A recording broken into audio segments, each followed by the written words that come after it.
ಸತೀಶ್ ಜಾರಕಿಹೊಳಿ ಸೈದ್ಧಾಂತಿಕ ರಾಜಕಾರಣದ ಶುದ್ಧ ಶರಣ. ಬುದ್ಧ, ಬಸವ, ಅಂಬೇಡ್ಕರ್ ವೈಚಾರಿಕತೆಗೆ ಬದ್ಧತೆ. 2.5 ದಶಕದಿಂದ ಅಹಿಂದ ಕಟ್ಟಿದ ಸಿದ್ದು ಬೆಂಗಾವಲಿನ ಸೂತ್ರಧಾರ ಸತೀಶ್. ಹಮ್ಮು ಬಿಮ್ಮು ಇಲ್ಲದ ಸತೀಶ್ ದೂರದ ಬೆಳಗಾವಿನಲ್ಲಿ ಕೂತು ರಾಜಕೀಯ ಚದುರಂಗವನ್ನ ಆಡುವಂಥ ಗಾರುಡಿಗ. ಸಿದ್ದರಾಮಯ್ಯರ ವಾರಸ್ದಾರ ಯಾರು ಅನ್ನುವ ಪ್ರಶ್ನೆಗೆ ಮುನ್ನೆಲೆಗೆ ಬಂದಿರುವಂತಹ ಸತೀಶ್ ಜಾರಕಿಹೊಳಿ ಸದ್ಯ ಕಾಂಗ್ರೆಸ್ನಲ್ಲಿ ಮತ್ತಷ್ಟು strong ಎನಿಸಿಕೊಂಡಂತಿದೆ.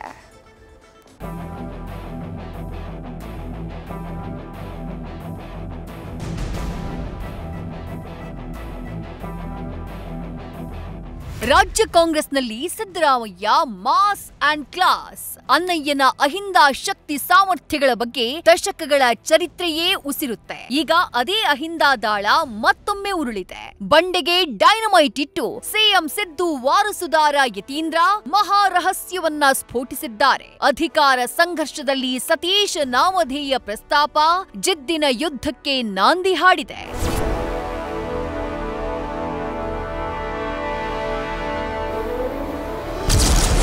Satish Ahinda card play, DKShi ಪಾಲಿಗೆ ಬಿಗ್ ಪೇ. ಸೈದ್ಧಾಂತಿಕ ಶರಣ ಸತೀಶ್ಗೆ ಕಾಂಗ್ರೆಸ್ನಲ್ಲಿ ದಿಢೀರ್ ಬಲ. ಸಿದ್ದು ಪುತ್ರ ಡಾಕ್ಟರ್ ಯತೀಂದ್ರ ಮಾತು ಕೈಕೋಟಿಯಲ್ಲಿ ಕಂಪನವನ್ನ ಎಬ್ಬಿಸಿದೆ. ಕುಂಭದ್ರೋಣ ನಿದ್ದೆಗೆ ಜಾರಿದ್ದ ಶೀತಲ ಸಮರವನ್ನ ಬಡಿದೆಬ್ಬಿಸಿದೆ. ಅಹಿಂದ ಬಾಣ ಬಿಟ್ಟು ಕುರುಕ್ಷೇತ್ರ ಕಟ್ಟುವ ಈ ಯತ್ನ ಬಂಡೆ ಪಡೆಯನ್ನ ಬಡಿದೆಬ್ಬಿಸಿದ್ದು ದಿಢೀರ್ ಅಂತರ್ಯುದ್ಧ ಸ್ಫೋಟಗೊಂಡಿದೆ. ಈವರೆಗೆ ಫಾರ್ವರ್ಡ್ ಪ್ಲೇಯರ್ ಆಗಿ ಕಾರ್ಡ್ ಮೂವ್ ಮಾಡ್ತಾ ಇದ್ದ ಬೆಳಗಾವಿಯ ಜಾಣ ಸಾಹುಕಾರ್ ಸತೀಶ್ ದೂರದಿಂದಲೇ ಪಗಡೆಯಾಟಕ್ಕೆ ಸಿದ್ಧ ಅನ್ನೋ ಸಿಗ್ನಲ್ ಕೊಟ್ಟಿದ್ದಾರೆ. ಆ ಸಿಗ್ನಲ್ ನಿನ್ನೆಯೇ ಪ್ರಕಟವಾಗಿತ್ತು. ಆ ಸಭೆ ಇರೋದು ಅಹಿಂದ ಸಭೆ ನಡೀತಾ ಇತ್ತು. ಸೊ ನೀವೆಲ್ಲ ನಮ್ಮ ಜೊತೆ ಇರಬೇಕನ್ನೋ ಮಾತನ್ನು ಅವ್ರು ಹೇಳಿದ್ರು.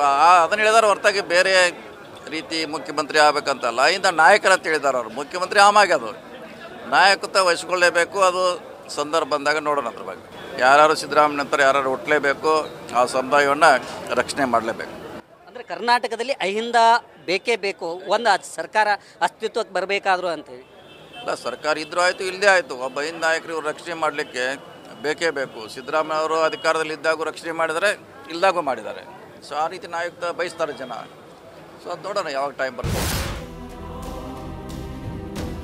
ಅಬ್ಬರವಿಲ್ಲದ ಸೈಲೆಂಟ್ ಕಿಲ್ಲರ್ ಅಹಿಂದ ನಾಯಕ ಸತೀಶ್ ಜಾರಕಿಹೊಳಿಗೆ ಕೈಪಾಳ್ಯದಲ್ಲಿ ಡಿಮ್ಯಾಂಡ್ ಕ್ರಿಯೇಟ್ ಆಗ್ತಿದೆ. ಅಸೆಂಬ್ಲಿಯಲ್ಲಿ ಬೆಂಗಳೂರು ಬಿಟ್ಟು ಬೆಳಗಾವಿ ಅತಿ ದೊಡ್ಡ ಸಂಖ್ಯಾಬಲ ಹೊಂದಿರುವ ಜಿಲ್ಲೆ. ಅದೇ ಬೆಳಗಾವಿಗೆ ಸತೀಶ್ ಹೊರತು ಬೇರೆ ಯಾರೂ ಸಾರಥಿ ಇಲ್ಲ. ನಾಯಕತ್ವ ಬದಲಾವಣೆಯಲ್ಲೂ ಜಾರಕಿಹೊಳಿ ಹೆಸರು ಮುಂಚೂಣಿಯಲ್ಲಿದೆ. ರಾಜ್ಯದಲ್ಲಿ ಮತ್ತೆ ಬೆಳಗಾವಿ ರಾಜಕಾರಣವೇ ಸದ್ದು ಮಾಡ್ತಿದೆ. ಪಕ್ಷ ಅಧಿಕಾರಕ್ಕೆ ಬಂದ್ರೆ ಕ್ಯಾಬಿನೆಟ್ಗೆ ಪರಿಗಣಿಸಬೇಕು ಎಂಬ ವಾತಾವರಣವಿದೆ. ಹಿರಿತನ, ಅನುಭವ, ಪ್ರದೇಶವಾರು, ಸಮುದಾಯ ಎಲ್ಲ ಕ್ಷೇತ್ರದಲ್ಲೂ ಸತೀಶ್ ಜಾರಕಿಹೊಳಿಯವರೇ ಸೂಕ್ತ ಅನ್ನುವುದು ಸಾಮಾನ್ಯ ಸಂಗತಿ. ಸದ್ಯ ನಾಯಕತ್ವ ಬದಲಾವಣೆಯಲ್ಲಿ ಸತೀಶ್ ಹೆಸರು ಮುನ್ನೆಲೆಗೆ ಬಂದಿದೆ. ಕೆಪಿಸಿಸಿ ಕಾರ್ಯಾಧ್ಯಕ್ಷರಾಗಿ ಕಾರ್ಯನಿರ್ವಹಿಸಿರುವ ಸತೀಶ್ ಅಧ್ಯಕ್ಷ ಸ್ಥಾನದ ಮೇಲಂತೂ ವರ್ಷಗಳಿಂದ ಕಾದು ಕುಳಿತಿದ್ದಾರೆ. ಇನ್ನು ಜಾರಕಿಹೊಳಿ ಕಟ್ಟಿ ಬೆಳೆಸಿದ ಮಾನವ ಬಂಧುತ್ವ ವೇದಿಕೆಯ ಶಾಶ್ವತ ಅತಿಥಿ ಬೈಲೂರು ನಿಷ್ಕಲ ಮಂಟಪದ ನಿಜಗುಣಾನಂದ ಸ್ವಾಮೀಜಿ ಸಿಎಂ ಆಗ್ಲಿ ಅಂತ ಶುಭ ಹಾರೈಸಿದ್ದಾರೆ. ಸತೀಶ್ ಜಾರಕಿಹೊಳಿ ಅವರ ಸೇವೆ ಮೌನದ ಸೇವೆ, ಒಳ್ಳೆಯ ಮುತ್ಸದ್ದಿ, ಒಳ್ಳೆಯ ರಾಜಕಾರಣಿಗಳು, ಮುಂದಿನ ರಾಜ್ಯದ ಭವಿಷ್ಯಗಳೆಲ್ಲವೂ ಸಹ ಅವರ ಕಣ್ಮುಂದೆ ನೆಲೆಯಲಿ ಅನ್ನತಕ್ಕಂಥ ಮಾತಿನೊಂದಿಗೆ ನನ್ನ ಮಾತಿಗೆ ವಿರಾಮ ಇಡುತ್ತೆ. ಸತೀಶ್ ಜಾರಕಿಹೊಳಿ ಅವರ ಸೇವೆ ಮೌನದ ಸೇವೆ, ಒಳ್ಳೆಯ ಮುತ್ಸದ್ದಿ, ಒಳ್ಳೆಯ ರಾಜಕಾರಣಿಗಳು, ಮುಂದಿನ ರಾಜ್ಯದ ಭವಿಷ್ಯಗಳೆಲ್ಲವೂ ಸಹ ಅವರ ಕಣ್ಮುಂದೆ ನೆಲೆಯಲಿ ಅನ್ನತಕ್ಕಂಥ ಮಾತಿನೊಂದಿಗೆ ನನ್ನ ಮಾತಿಗೆ ವಿರಾಮ ಇಡುತ್ತೆ.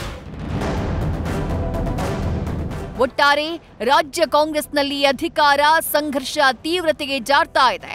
ಆಂತರಿಕ ಕಲಹ ಬಿಜೆಪಿಗೆ ಪ್ರಬಲ ಅಸ್ತ್ರವಾಗಿದ್ದು ಪಕ್ಷದ ಹೈಕಮಾಂಡ್ಗೆ ಬಗೆಹರಿಸುವುದೇ ದೊಡ್ಡ ಸವಾಲಾಗಿದೆ. ಇತ್ತ ಜಾರಕಿಹೊಳಿ ನಾಯಕತ್ವವನ್ನ ಬೆಂಬಲಿಸುವವರ ಸಂಖ್ಯೆ ಸದ್ಯಕ್ಕೆ ನಿಗೂಢವಾಗಿದ್ರೂ ಸಿದ್ದು ಡಂಪ್ ಮಾಡುವ ಬೆಂಬಲದ ಮೇಲೆ ಸತೀಶ್ ನಿರೀಕ್ಷೆಗಳ ಬಲ ಅವಲಂಬಿಸಿದೆ. Madhusudan, political bureau, news first. News first ನಿರ್ಭೀತಿಯಿಂದ ನಿಮ್ಮ ಪರವಾಗಿ.